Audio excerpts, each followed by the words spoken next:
دنیا میں تو اگر تم میرے آخری نبی حضرت محمد مصطفیٰ صلی اللہ علیہ وسلم پر ایمان لے آئے تو تمہاری پکڑ نہیں ہوگی، لیکن اور تمہاری آخرت بھی بن جائے گی، لیکن کیونکہ میں نے جو تمہیں کام دیا تھا، جو میں نے تمہیں خلافت کے فرائض انجام دینے کو دیے تھے، وہ اس میں تو تم فیل ہو گئے۔ شروع میں تو یہ لوگ ٹھیک رہے، لیکن بعد میں ان لوگوں نے اپنی مرضی سے دنیا کمانے کے چکر میں ان کے علماء نے پوری قوم کو بگاڑ دیا۔ تو اب اللہ تعالیٰ ان کو سیکنڈ چانس دے رہے ہیں کہ میرے آخری نبی پر ایمان لیا اور کم از کم آخرت تو بنا لو، اب تمہاری دنیا تو غارت ہو گئی، ٹھیک ہے نا۔ اس لیے اب ہم پڑھتے ہیں کہ حضور صلی اللہ علیہ وسلم یہودیوں کو مکہ مدینہ میں دعوت دے رہے ہیں۔ اور دیکھیے اس رکوع کو پڑھتے ہوئے ہمیں یہ خیال رکھنا ہے کہ اب نیا چیپٹر شروع ہو رہا ہے، اب آگے بھی سارا بنی اسرائیل کا ذکر ہوگا۔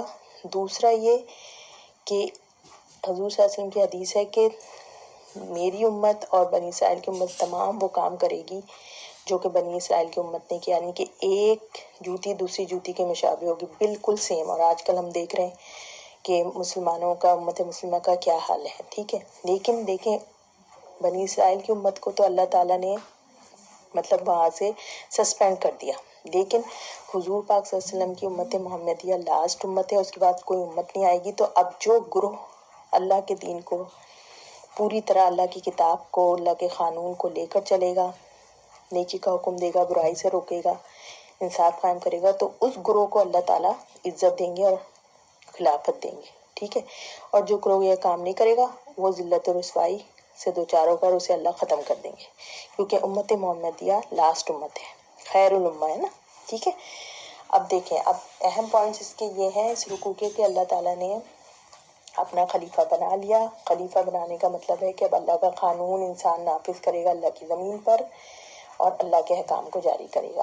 اب کیا کیا اللہ تعالیٰ نے انسان کو، کیوں چنا؟ کیونکہ اللہ تعالیٰ نے اس کو علم کی نعمت دی تھی، اس کو جوڑا عطا کیا تھا، ہے نا، اور اس حضرت آدم نے توبہ کی تو اس کی توبہ کو قبول کر لیا تھا۔ اب یہاں پہ دیکھیے حضرت محمد مصطفیٰ صلی اللہ علیہ وسلم پہلے تو بنی اسرائیل کو دعوت دے رہے ہیں، ٹھیک ہے، کیونکہ بنی اسرائیل کو پتا تھا کہ ان کی کتابوں میں تھا کہ آخری نبی آئیں گے اور وہ یثرب کی زمین یعنی مدینہ منورہ میں آئیں گے، تو یہ یہودی قبائل جو تھے نا، یہ مدینہ میں آ کر آباد ہو گئے تھے، ٹھیک ہے۔ لیکن اب جب حضور پاک صلی اللہ علیہ وسلم ہجرت کر کے مکہ سے مدینہ آئے تو اور ان کو پتہ چلا کہ یہ آخری نبی ہے، تو انہوں نے کہا یہ کیا، یہ تو بنی اسرائیل میں آئے نہیں، یہ تو بنی اسماعیل میں آ گئے، اس لیے اب یہ بات نہیں مان رہے، اس لیے اللہ تعالیٰ ان کو حضور پاک صلی اللہ علیہ وسلم کے ذریعے اسلام کی دعوت دے رہے ہیں، ٹھیک ہے۔ آئیے ہم پڑھتے ہیں کہ کیا کہہ رہی ہے آپ، یہ آیت نمبر 40 سے لے کر آیت نمبر 46 تک ایک چارٹر ہے، ایک آئین ہے، جس کو جو امت خلیفہ بنے گی اس کو اس آئین کو فالو کرنا ہے، اگر وہ فالو نہیں کرے گی تو اللہ تعالیٰ اسے سسپینڈ کر دیں گے، ٹھیک ہے۔ تو یہی قانون، یہی آئین بنی اسرائیل کے لیے تھا اور یہی امت محمدیہ کے لیے ہے۔ تو جب ہم پڑھیں گے تو دونوں امتوں کو کمپیئر کریں گے، ٹھیک ہے۔ چلیے آئیے پڑھتے ہیں۔ اعوذ باللہ من الشیطان الرجیم، بسم اللہ الرحمن الرحیم۔ یا بنی اسرائیل اذکروا نعمتی التی انعمت علیکم واوفوا بعہدی اوفی بعہدکم وایایا فارہبون۔ اے بنی اسرائیل، یاد کرو میرے اس احسان کو جو میں نے تمہارے اوپر کیا، اور میرے عہد کو پورا کرو، میں تمہارے عہد کو پورا کروں گا، اور میرا ہی ڈر رکھو۔ اچھا، اب اللہ تعالیٰ دیکھیں حضور پاک صلی اللہ علیہ وسلم کے تھرو بنی اسرائیل کو مخاطب کر کے کہہ رہے ہیں کہ بنی اسرائیل، یعقوب کے بیٹوں، یاد کرو میرے احسان کو، ٹھیک ہے۔ اب اللہ تعالیٰ نے ان کے اوپر کیا احسان کیا تھا؟ دیکھیں بنی اسرائیل کے اوپر اللہ تعالیٰ نے بہت نعمتیں اتاری تھیں، بہت احسان کیے تھے، لیکن یہ قوم انتہائی ناشکری اور احسان فراموش تھی۔ اب تھوڑا سا ہم دیکھ لیتے ہیں کہ آخر کیا احسان کیا اللہ تعالیٰ نے۔ اب جیسے جیسے ہم آگے پڑھیں گے نا سورہ بقرہ، اب جو آگے 10 رکوع آئیں گے وہ پورے کے پورے بنی اسرائیل کے ڈفرینٹ واقعات بتائے جائیں گے کہ اللہ نے کیسے ان کے اوپر احسان کیا اور ان لوگوں نے کیسے اللہ کی ناشکری کی۔ دیکھیں اللہ تعالیٰ نے سب سے پہلے تو تمام انبیاء اس بنی اسرائیل میں بھیجے حضرت عیسیٰ تک، سب سے بڑا انعام، ٹھیک ہے۔ ہدایت، یعنی ہدایت کی نعمت دی نا کہ انبیاء آتے رہے، مستقل ان کو اللہ کا کلام، اللہ کی ہدایت، اللہ کے احکام پہنچتے رہے۔ اس کے بعد بادشاہت بھی اسی بنی اسرائیل کو ادا کی، احسان ہے جو اللہ تعالیٰ ان کو یاد دلا رہے ہیں۔ حضرت داؤد اور حضرت سلیمان جیسی بادشاہت تو کسی کو نہیں دی نا اللہ نے دنیا میں، اور کیا دیا؟ تمام نعمتیں جی جو جہان والوں کو نہیں دی گئی تھی۔ جیسے کیسے کہ سب سے پہلے تو فرعون کے ذریعے سے نجات دی، کیونکہ یہ فرعون کے غلام تھے۔ سمندر کو 2 حصوں میں پھاڑ دیا جس میں سے یہ گزر گئے، ٹھیک ہے۔ پھر جب یہ ریگستان میں رہے تو وہاں پہ اللہ نے ان کو فوڈ دیا، منو سلوا، کچھ پکانا نہیں ہوتا، خود بخود منو سلوا ان کے پاس آ جاتا۔ اور پھر وہاں پانی نہیں تھا تو 12 چشمے، 12 قبیلے تھے یہ، تو 12 چشمے پھوٹ پڑے ریگستان میں، ٹھیک ہے۔ تو یہ دیکھیں، یہ ساری نعمتیں اللہ تعالیٰ گنا رہے ہیں، اور بھی آگے ہم پڑھیں گے تو پتہ چلے گا کہ اللہ نے کتنا احسان کیا ان کے اوپر۔ ساری کی ساری کتابیں، جتنی بھی کتابیں ہیں، توریت، زبور، انجیل، ساری کی ساری اس بنی اسرائیل میں آئی۔ تو اللہ تعالیٰ بتا رہے ہیں کہ میرا احسان یاد کرو جو میں نے تمہارے اوپر کیا تھا۔ تو یہ سارے احسان یاد دلا رہے ہیں کہ دیکھو میں نے تمہارے اوپر کتنے احسان کیے تھے، اور اب تمہیں کیا کرنا ہے۔ اور پھر کیا کہا ہے اللہ نے کہ میرے عہد کو پورا کرو۔ اب ہمیں دیکھنا ہے کہ آخر اللہ کا عہد کیا تھا، بنی اسرائیل نے اللہ کے ساتھ کیا عہد کیا تھا۔ تو دیکھیں، بنی اسرائیل کا بھی وہی عہد ہے کتاب کو فالو کرنا، اور ہمارا مسلم امت محمدیہ کا بھی یہی عہد ہے۔ کیا عہد تھا کہ بھئی دیکھو، سب سے پہلے تو اللہ پر ایمان لانا ہے، ٹھیک ہے، رسولوں پر ایمان لانا ہے، ٹھیک ہے، آخری نبی حضرت محمد مصطفیٰ صلی اللہ علیہ وآلہ وسلم پر ایمان لانا ہے، ٹھیک ہے، جن کا ذکر ان کی تمام کتابوں میں موجود تھا۔ نماز کو قائم کرنا ہے، زکوٰۃ دینا ہے، جتنے بھی رسول آئیں گے ان کی مدد کرنا ہے، اور اللہ کے راستے میں قرض حسنہ دینا ہے، یعنی کہ جہاد کرنا ہے۔ اب یہ وعدہ تھا جو کہ بنی اسرائیل نے اللہ سے کیا تھا کہ ان کو یہ سارے کام کرنے، ٹھیک ہے۔ اللہ کو تو یہ مان رہے تھے، رسولوں پر بھی مان رہے تھے۔ حضرت عیسیٰ سے ان لوگوں نے ماننا ختم کر دیا تھا کہ وہ رسول ہیں، ٹھیک ہے۔ اب جب حضرت محمد مصطفیٰ صلی اللہ علیہ وسلم آئے تو ان پر بھی ایمان نہیں لا کر دے رہے، یعنی کہ اب دیکھیں، وعدہ تو یہ تھا کہ آپ کو تمام نبیوں کو ماننا ہے، آخری نبی کو بھی ماننا ہے، ٹھیک ہے، لیکن ان لوگوں نے اپنے وعدے پورے نہیں کیے، ٹھیک ہے۔ رسولوں کی مدد کرنا تھی نا، حضور جتنے بھی نبی ہیں اللہ کے دین کو لے کر چل رہے ہیں تو ان کی مدد کرنا تھی، لیکن ان لوگوں نے شروع میں تو اچھا کیا جیسے حضرت سلمان تک، اس کے بعد ان کی جنریشن میں نفسی آ گئی، یعنی کہ اپنے نفس کی بات سننے لگے، اور ان لوگوں نے نبیوں کو قتل بھی کرنا شروع کر دیا، ان کی مدد نہیں کی، اپنی مرضی سے اپنی کتاب میں چینجز شروع کر دی، دنیا کمانے لگے۔ تو اللہ تعالیٰ کیا کہہ رہے ہیں کہ تم میرے عہد کو پورا کرو۔ یہ ان کا عہد تھا جو میں نے آپ کو سارے کام بتائے نا، یہ ان کو کرنا تھا۔ اگر یہ سارے کام کرتے تو اللہ اپنا وعدہ پورا کرتا۔ تو اللہ کا کیا وعدہ ہے؟ جب آپ اللہ، ٹھیک ہے، شرط ہے کہ ہم پہلے اللہ کا وعدہ پورا کریں، جب اس کی زمین پر، اللہ تعالیٰ کی زمین پر اللہ کا قانون نافذ کریں، اللہ کا انصاف نافذ کریں، نیکی کا حکم دیں، برائی سے روکیں، ٹھیک ہے، تب جا کے اللہ کا وعدہ پورا ہوتا ہے، ٹھیک ہے۔ یعنی آپ نے جو ہم ایز اے قوم جو وعدہ کیا، لیکن بنی اسرائیل نے یہ وعدہ پورا نہیں کیا۔ اگر یہ وعدہ پورا کرتے تو اللہ نے کہا میں بھی اپنا وعدہ پورا کرتا۔ اللہ کا کیا وعدہ ہے؟ دیکھیں، اللہ کا یہ وعدہ ہے کہ میں تمہارا ساتھ دیتا، یعنی کہ اللہ کی رحمتیں، اس کی برکتیں، اس کے رزق نازل کرتے۔ ابھی ہم آگے صورت میں پڑھیں گے تو ہمیں پتہ چلے گا، اللہ تعالیٰ نے کہا کہ اگر تم جو ہے میرا نظام، میرا قانون نافذ کرو اس زمین پر، توبہ استغفار کرو، تو میں تم پر اپنے رزق کے دروازے زمین سے اور آسمان سے کھول دوں، یعنی کہ اللہ تعالیٰ اپنی رحمتیں اور برکتیں نازل فرماتا، اور کیا کرتا، تمہاری تمام برائیوں سے تمہیں دور کر دیتا، تمہاری برائیاں تم سے، اور تمہیں جنت میں داخل کرتا، ٹھیک ہے۔ یہ اللہ کا وعدہ ہے، لیکن اس وقت ہے یہ اللہ کا وعدہ جبکہ ایز اے قوم، پوری قوم اللہ کا وعدہ پورا کرے، اللہ کی بک کی سمجھ لیں ایک طرح سے، اللہ کی بک میں جو کچھ لکھا ہوا ہے اس کو نافذ کرے۔ اب یہ چیز دیکھیں، اب میں نے آپ سے کہا تھا کنٹراسٹ کر لیں کہ ہم اب بنی اسرائیل کو تو ہٹا دیا، اب بنی اسرائیل، اگر ہم حضور محمد مصطفیٰ صلی اللہ علیہ وسلم کے ٹائم پہ چلے جائیں تو ہر انڈیویجول یہودی کو آنا تھا اور حضور پاک صلی اللہ علیہ وسلم کے اوپر ایمان لانا تھا کہ وہ آخری نبی ہیں، ٹھیک ہے۔ اب اس میں سے کچھ لوگ تو یہودی ایمان لائے، لیکن بہت سے علماء دین نے کیا کیا تھا کہ اصل چیز تو بتائی نہیں عام عوام کو، اور حضور صلی اللہ علیہ وسلم پر ایمان لانے سے روک دیا۔ یہ آگے آئے گا ابھی کیوں، ٹھیک ہے۔ اب آپ ہم اپنی امت کو دیکھ لیں کہ دیکھیں یہ پاکستان کس طرح بنا تھا۔ پاکستان کا مطلب کیا؟ لا الہ الا اللہ، یعنی کہ یہاں اسلام کے نام پر بنا تھا۔ 2 ہی ریاستیں ہیں اس دنیا میں جو اسلام کے نام پر بنی ہیں، ایک پاکستان، اسلامی مملکت پاکستان، دوسری اسرائیل، ٹھیک ہے۔